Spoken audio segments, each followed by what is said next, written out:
Hi Taurus, this is your January mid-month tarot reading. I do 3 separate spreads in my mid-month readings. We'll have a spread on new love, a separate spread on love in an existing relationship or marriage, and I'll do a love from the past spread. Please like, subscribe, and donate to support this channel. This first spread is on new love in the second half of January. We have the Lovers, we have the Hierophant, we have the Chariot clarified by Justice.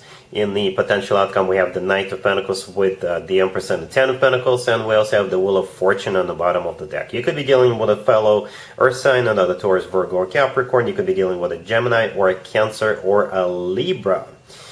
Yeah, we got quite a few major arcana cards on the table. I count 6 of them out of 8 cards. And by the way, Taurus, this is our farewell video. You're not going to need me anymore. You're not going to need to watch my readings anymore because you're going to marry this person. You know, plain and simple. There is no other way to interpret this spread. There's definitely marriage written all over this spread.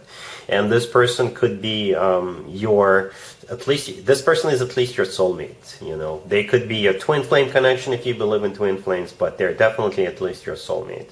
Right, the very first cards, the very first 3 cards that came out were the Lovers, the Hierophant, and the Chariot. And I could have stopped right there. You know, the Hierophant in the middle, that is your personal card, right? And besides that, the Hierophant is also about commitment or marriage, right? And the Lovers, the first card that came out, it could be a Gemini. You're dealing with the Lovers is the personal Gemini card.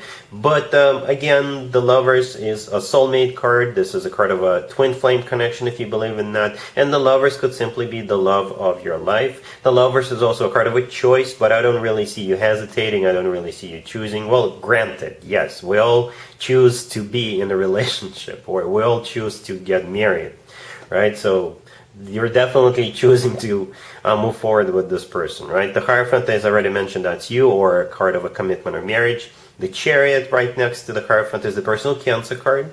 You could be dealing with a Cancer, or the Chariot is all about moving forward. It's one of the fastest cards in the deck. It's also a card of victory. Some of you are definitely moving forward. Some of you are definitely like moving in right away. The Chariot could be a card of relocation. Right, the Chariot is a card of victory, success, and yeah, you're just moving forward and you're not looking back. What you're moving towards is that Justice card. Justice, clarifying the Chariot, is the personal Libra card. You could be dealing with a Libra, or Justice could represent the legal system in this particular spread. And by that I mean it could be an actual place where people get married, like a chapel, or, you know, Justice could be a person who's got the authority to marry other people.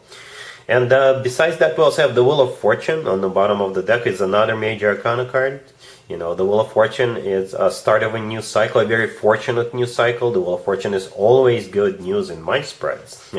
And I could have just stopped before clarifiers, before flipping over the deck. But I was hoping to see perhaps a court card.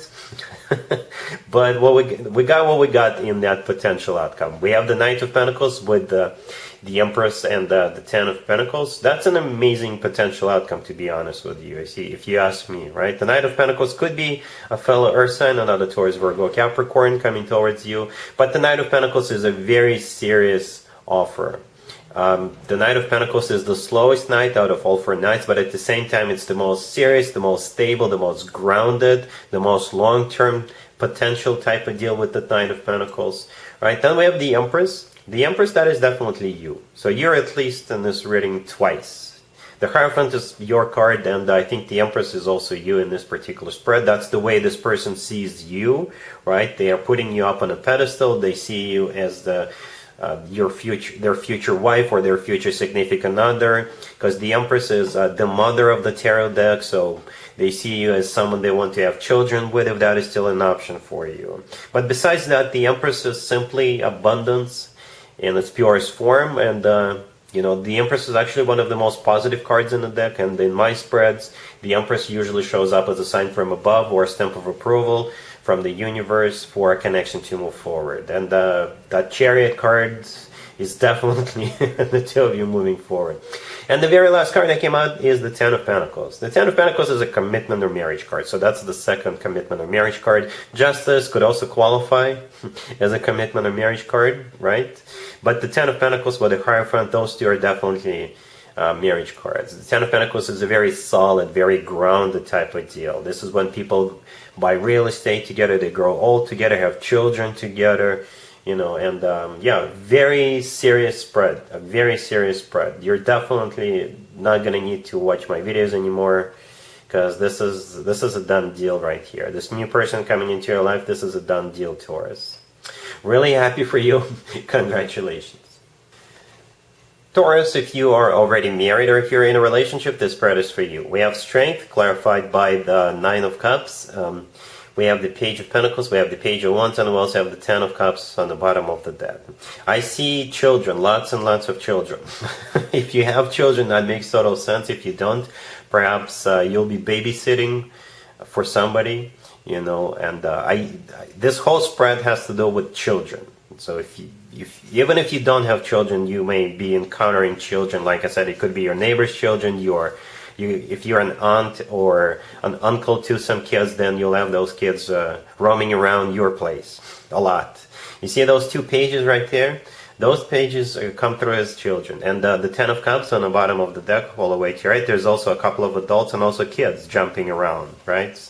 So perhaps one of your children is having a birthday in the second half of January, or your niece or your nephew has a birthday, or your neighbor's kids have birthdays, because I do see some sort of a celebration. And you'll need all the strength you have to pull this through.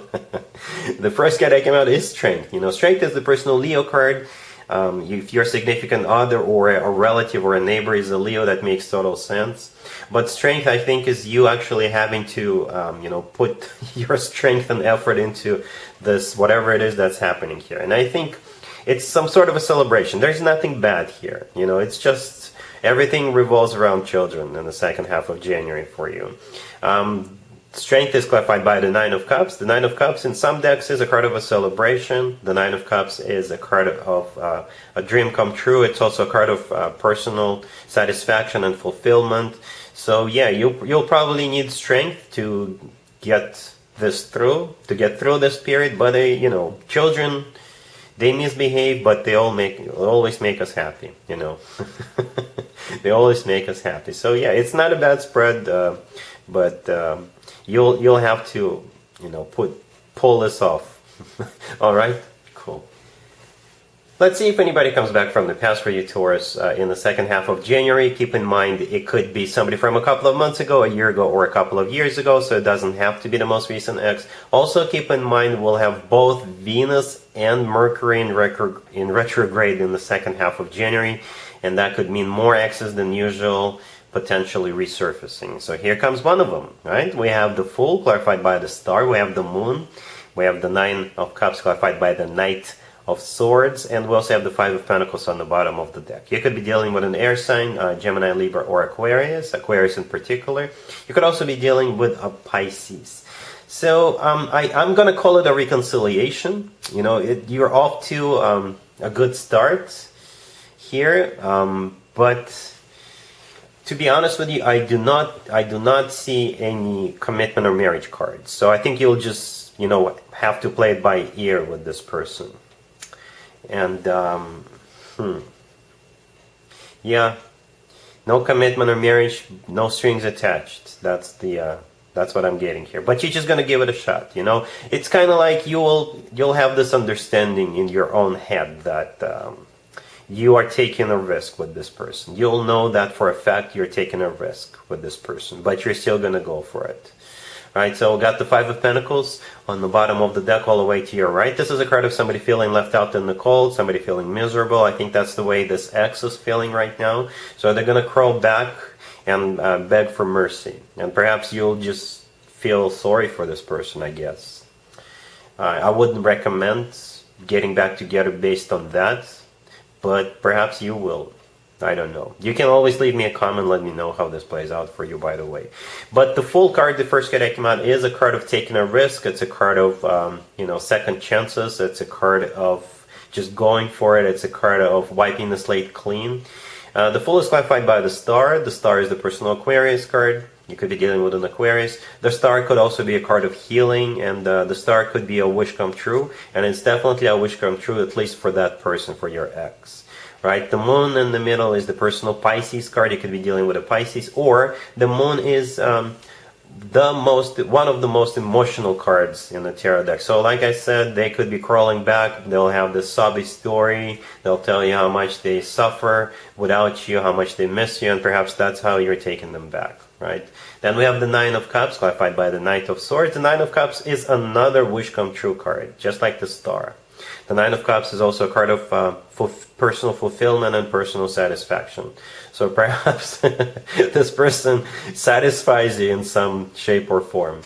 You know, I don't know. I don't know why I just said that. But anyway, this person, you'll probably remember all the good times the two of you spent together, right? And the Knight of Swords, clarifying the Nine of Cups, it could be an air sign, Gemini, Libra, or Aquarius, or, you know, perhaps the two of you will go someplace together. You could go like on a weekend getaway together with this Knight of Swords, because the Knight of Swords could be a card of travel, but the Knight of Swords is the fastest knight out of all 4 knights, you know, so the two of you are going to go for it, and you'll just play it by ear. You'll know you're taking a risk with this person, but something this person does or says, or memories of your own, of good times together with this person, that will you know, make a decision for you. You'll make a decision to give this person a second chance. Alright, then that's what I got for you, Taurus, for this reading. If this video resonates with you, please like it. Please also share and subscribe. And other than that, Taurus, have an amazing second half of January. And there you have it. This was your tarot reading for this time period. I hope it resonated with you and helps you live a better life one way or the other. Thank you for watching, sharing, and subscribing.